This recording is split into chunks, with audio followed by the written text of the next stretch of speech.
नमस्कार, स्वागत है आपका द फोर्थ स्टेट यूट्यूब मंच पर। मेरा नाम है रविंद्र सिंह शौरान। मुंबई से हमारे साथ जुड़े हैं जाने माने वरिष्ठ सम्मानित पत्रकार जयंत मयनकर जी, और हम लोग जानेंगे इनसे कि क्या स्थिति है मुंबई में, देश भर में शिवसेना की इस वक्त। जयंत भाई नमस्कार, बहुत बहुत स्वागत है आपका। बोलो। जयंत भाई, क्या स्थिति है इस वक्त? और कल जो उद्धव ठाकरे ने बोला कि भाई मैं तो पार्टी भी छोड़ने के लिए तैयार हूं, अध्यक्ष पद छोड़ने के लिए तैयार हूं, उसके बाद क्या स्थिति है? ये डिफेक्शन के बाद शिवसेना, उद्धव ठाकरे ने इस प्रकार से कुछ बोला है कि हम अगर 30 साल तक बीजेपी के साथ रहे, फिर भी हम अगर उसमें मर्ज नहीं हुए तो कांग्रेस में हम क्यों होंगे। ऐसा भले ही उन्होंने बोला है, और ये भी फैक्ट है कि शिवसेना कांग्रेस में मर्ज नहीं होंगी, लेकिन रियलिटी ये है कि अभी छोटी पार्टियां वल्नरेबल हो गई है, क्योंकि छोटी पार्टियों के छोटे गुट को 2/3 उनमें से निकालना आसान हो जाता है।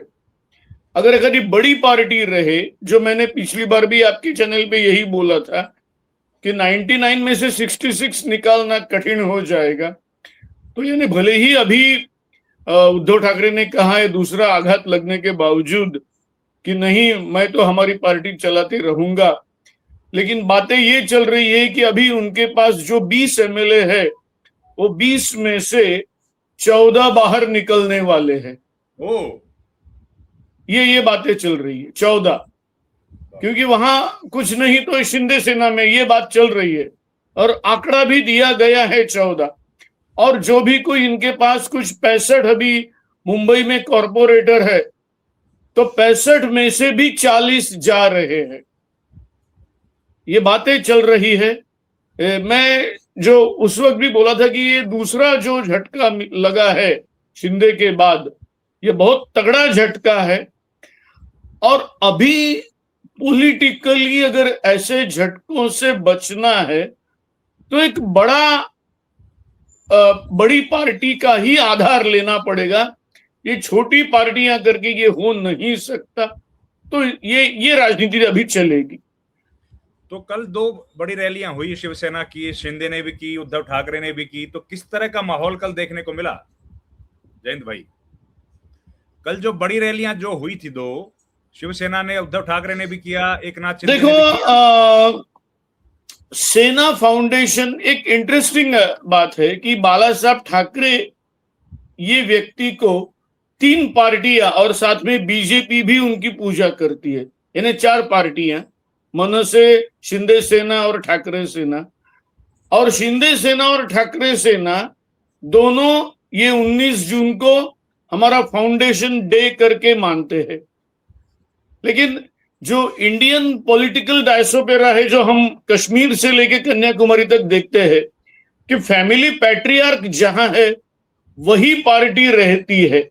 भले ही उन्होंने शिंदे सेना में थोड़ी सी तब्दीली करने की कोशिश की है, लेकिन जो माना जाता है शिवसेना कहाँ है तो ठाकरे जहां है वही सेना है। तो दोनों जगह एक हो रहा है।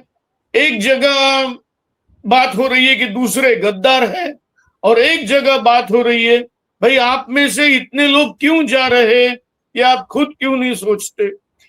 बात ऐसी है कि इतने लोग क्यों जा रहे हैं ये सोचने का मतलब नहीं है, क्योंकि एल्यूरमेंट्स दिए जा रहे हैं, धमकियां दी जा रही है, जो ओपनली दी जा रही है। ईडी, सीबीआई, ये तो नाम हम 12 साल से देख रहे हैं। खुद छगन भुजबल कितने साल तक जेल में रहे और बाद में अभी मिनिस्टर है, तो ये तो चल ही रहा है। पैसे का आरोप हरदम किया जा रहा है। और साथ में जो बहुत सीरियस बात है वो, यानी संजय राउत ने बोला है, जो अभी आज दोपहर तक मेरे ख्याल से डिसीजन आ जाएगा, कि कोर्ट के डिसीजन के ऊपर भी क्या गवर्नमेंट कंट्रोल कर रही है। क्योंकि जो डिसीजन 2-4 दिन पहले आना था, वो केवल 2-4 दिन बाद करने में मतलब क्या है, ये मेरे को आज तक समझ में नहीं आ रहा है। कोर्ट हमने भी कवर किया है, आपने भी कवर किया है। जो ड्राफ्ट हुआ रहता है वो पढ़ने के लिए 2-4 दिन में क्या फर्क पड़ने वाला है, मुझे समझ में नहीं आ रहा है। क्या ये डील होने तक वो रोका गया है? तो ऐसी कई चीजें हैं जो चर्चा में आ रही है। लेकिन एक मानना पड़ेगा कि जो एक प्रकार का संजय राउत की भाषा में भी जो एक ये था, इनको हटाओ, इनको फेंक दो, इनको तोड़ो वगैरह, जो उन्होंने बातें की थी, जो भी डिफेक्शन करेंगे, वो एकदम डाउन हो गए हैं। ये जो 6 का झटका है, ये पार्टी को सबको जोर से लगा है, और ये लगातार दूसरा झटका है 4 साल में। और उस आगे की बात जो मैंने बोली कि एमएलएज में से 14 जाना या कॉरपोरेशन में से जाना, 41 जाना, ये जो बातें चल रही है, तो अब शिवसेना वो पुराने दौर पे आ जाएगी क्या 29 में? तो आज इनकी उम्र करीब करीब 67 है, उद्धव ठाकरे की। तो आज हम बोल नहीं सकते कि क्या 29 में यही ताकत फिर से वो आजमा लेंगे, उनके पास वही ताकत आएगी, क्योंकि शरद पवार का भी वही प्रॉब्लम है, एज और उनकी हेल्थ के हिसाब से क्या वो 29 तक अब यही ताकत रख पाएंगे, यही बोला जा रहा है। तो एक प्रकार से रीजनल पार्टीज जो महाराष्ट्र की 2 है प्रोमिनेंट, वो खत्म हो रही है क्या, ऐसा लगता है। शरद पवार की पार्टी एनसीपी भी टूटने की खबरें सुन रहे हैं दादा। शरद पवार की पार्टी भी टूटने वाली है क्या? शरद पवार, मुझे नहीं लगता, क्योंकि वैसे है ही क्या शरद पवार की पार्टी में, केवल 10 एमएलएज है। 10 में से अगर तोड़ना है तो उनको 6 लाने पड़ेंगे, और 6 जो है वो यानी जयंत पाटिल वगैरह जो भी कुछ है वही बचे हुए हैं। इधर आने से अगर वो कांग्रेस में गए तो 16 और 10 26 हो जाएंगे। तो मुझे नहीं लगता है कि, लेकिन जैसा एक्चुअली दोनों राष्ट्रवादी एक ही है, दोस्ती इधर भी है उधर भी है, तो फाइनेंस और कुछ जो भी कुछ साम दाम दंड भेद, ये सब अगर यूज किया जाए, तो जैसा मैंने सेना के बारे में बोला, उसी प्रकार का ये राष्ट्रवादी के बारे में भी हो सकता है, शरद पवार की पार्टी में भी। शरद पवार के सांसद तो टूट सकते हैं दादा, लोकसभा सदस्य, शरद पवार की पार्टी के लोकसभा सदस्य।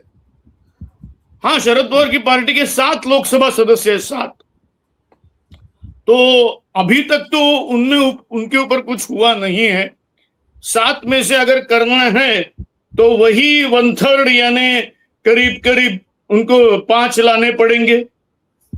अभी तक तो कुछ हुआ नहीं। 5 में से खुद सुप्रिया सुळे है, तो अभी तक हुआ नहीं है। इनके बारे में रूमर तो नहीं है, और इसीलिए जो बातें चल रही है, जो ममता के बारे में और यहां भी चल रही है, कि ये सब अवॉइड करो और जो भी है कांग्रेस को बढ़ाओ।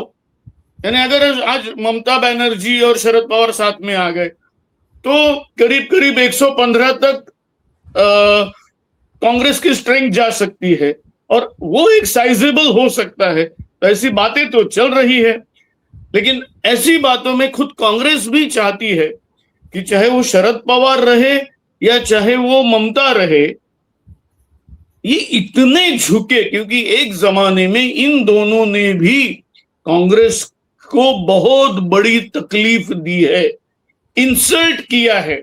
यूं समझो कुछ चीजें ऐसी है कि जिसका इस्तेमाल केवल इन लोगों ने कहा, इसके लिए बीजेपी ने उसका यूज किया और बाद में एक बहुत बड़ा हंगामा खड़ा कर दिया। जैसा सोनिया गांधी एक फॉरेनर है।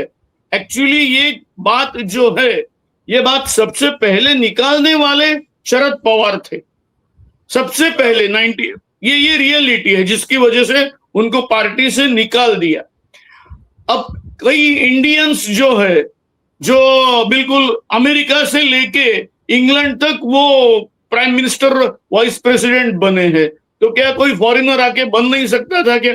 लेकिन इस चीज को सबसे बड़ा करने का दुश्रेय जिसको बोल सकते हैं, वो शरद पवार को जाता है, वो ममता को जाता है। तो नेचुरली राहुल गांधी, कांग्रेस ये चाहती है कि ये बिल्कुल झुके ना, उनके टर्म्स पर विलय हो, बल्कि कांग्रेस के टर्म्स पर विलय हो, ऐसा वो चाहते। इसके लिए वो भी जरा रुके हुए, ऐसा मुझे लगता है।